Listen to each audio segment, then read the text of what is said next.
You mentioned I was going to go to Brazil and Beijing now, but I got to drill down on something you just said because this deals with this whole issue of trafficking and they dismiss people about things, say crazy. This fashion house, this is so disturbing, and what's come out since then has been so disturbing. This is a multi-billion-dollar, really a powerhouse as far as brands go. And now they're disavowing they didn't know anything about it. But as they look into other people who've had creative positions there, Yep. it gets darker and darker and more twisted. Yep. Connect that to everything that's going on in trafficking, fentanyl, and everything, because I think that this may be the event that opens eyes to a lot of people that's saying, hey, people have been demonized and being, talked about as being crazy. Maybe they're not quite so crazy. Lara Logan. It's so interesting that you put it that way, Steve. You're absolutely right about that. I've been watching the Balenciaga scandal grow and grow and grow. And, I tell you, I'm really proud of my 13-year-old son because he was a huge Balenciaga fan. This was his dream. I actually once bought him a wallet with Balenciaga on it. And this was the gift of his entire life, right? And he is the first person to say to me, Mom, I want nothing to do with this. It's over, right?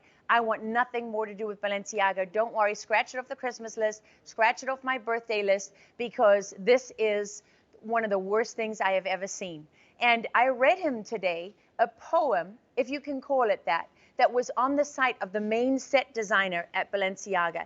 And he looked at me and he said, Mom, the photographs are disturbing, but I got to tell you the words.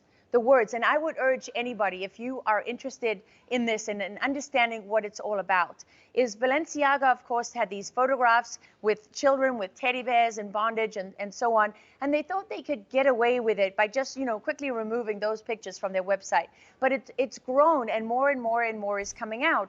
And why this is so significant is that I know, having worked in the industry, how many people are involved in making a photograph like that happen. They tried to blame the photographers, which is just a joke, right? As if the photographer has any real say in any of this.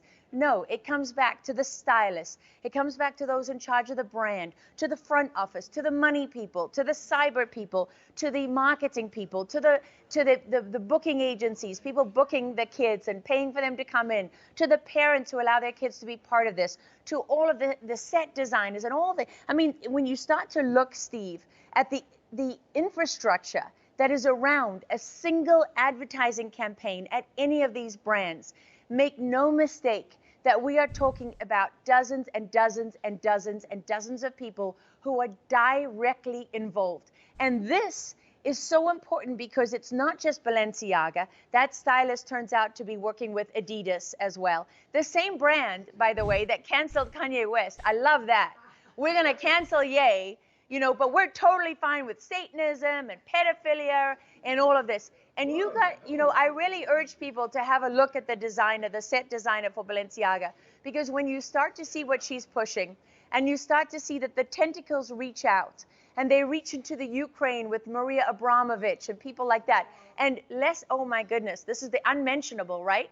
Let's not mention the fact that this extends all the way to, let's see, what does the FBI have on their website as symbols of pedophilia? Well, that pizza is a term, and cheese pizza is a term that's frequently used as a reference by pedophiles. It's used by the FBI in cases that they have, and it is has been named on the FBI's website.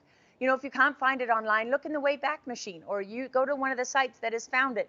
And so what you realize is that these terms are prolific, and they're used by pedophiles themselves, and they're used all across the social media.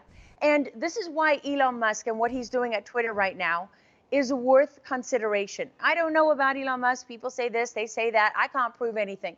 But what I know is that I left Twitter because I know that Twitter and Instagram and Facebook and YouTube and all of these social media platforms that are lording over everybody and censoring everyday Americans if you want to question the results of an election.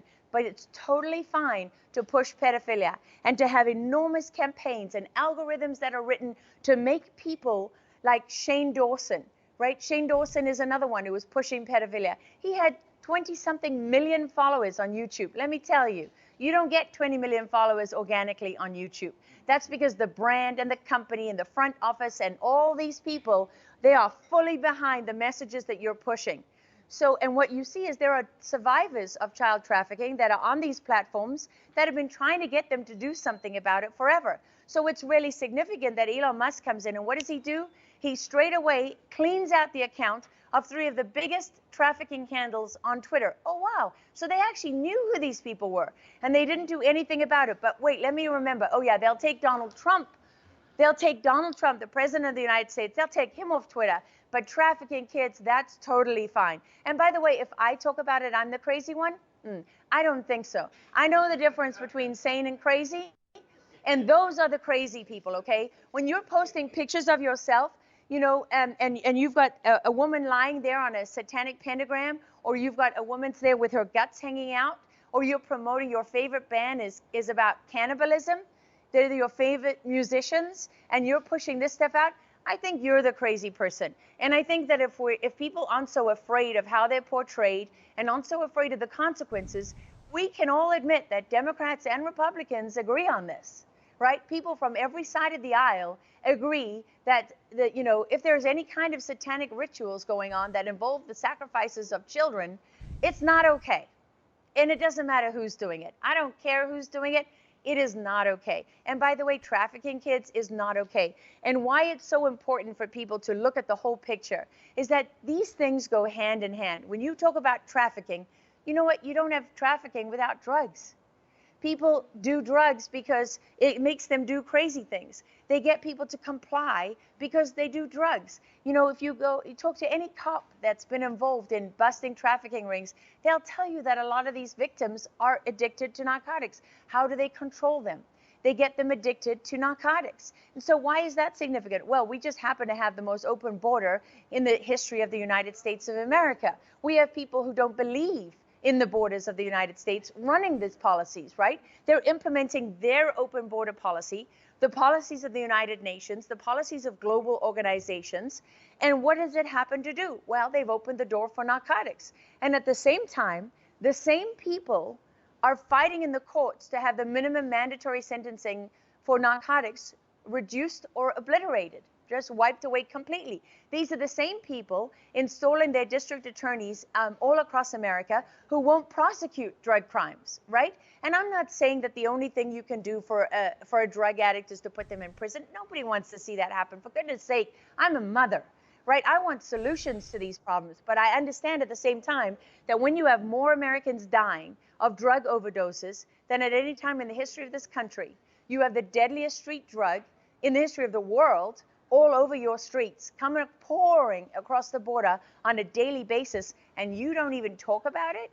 You don't talk about it, and you're basically crushing the law, you're crushing enforcement of the law, and you are pushing the policies that proliferate this, plus you are lying about the mental cost to Americans. We have an epidemic of mental illness, and no one asks where it's coming from or looks at the link between narcotics, illegal narcotics, and mental illness. How do I know? Because I went from homeless camp to homeless camp to homeless camp in San Francisco, and I couldn't find a person I could put on television in good conscience because their brains are eaten away by these pharmaceuticals that are produced in labs now, right? These are not marijuana growing up out of the ground.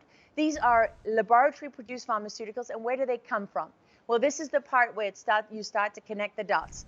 They come, yes, now today from the Mexican cartels, but is that where they began? No, it's not. They started in China, right? They started because our pharmaceutical companies sold us out to the Chinese so they could make more money, more profit. Yes. And they exported their manufacturing capability, which gave the Chinese Communist Party everything that they needed to find the deadliest drugs and then to proliferate that in America. And the Chinese, Steve, I'll Lara, end with this. The Chinese understand all about drug warfare because it goes back to the 1800s when they lost the Opium Wars to the British and the Second Opium War to the British and the French.